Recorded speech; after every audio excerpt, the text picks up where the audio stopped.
Tuples are another type of data sequences, but differently to lists, they are immutable.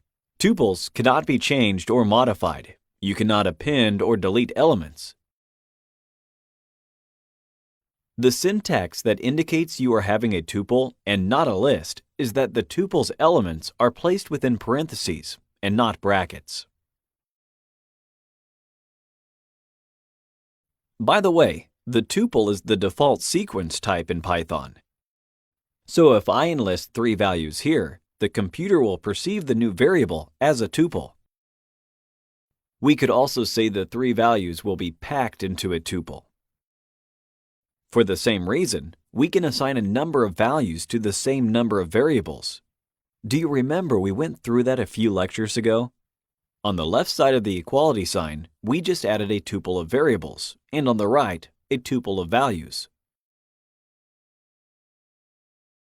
That's why the relevant technical term for this activity is tuple assignment.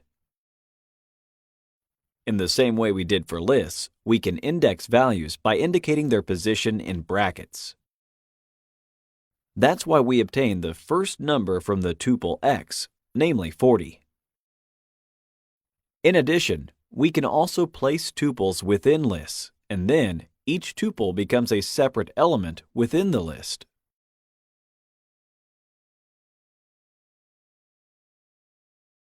Tuples are similar to lists, but there are some subtle differences we should not overlook. They can be quite useful when dealing with different comma-separated values. For example, if we have age and years of school as variables, and I have the respective numbers in a string format, separated by a comma, hence the name comma-separated values, the split method with the proper indication within the parentheses will assign 30 as a value for age and 17 as a value for years of school.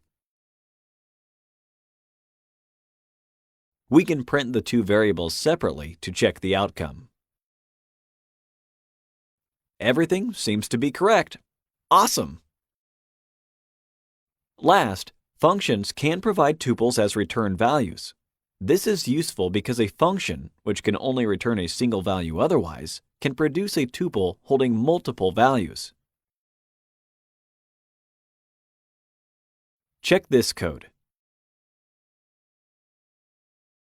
I will input only the length of the side of a square, and as an output, the squareinfo function will return a tuple. The tuple will tell me the area and the perimeter of the square. This is how we can work with tuples in Python. Thanks for watching.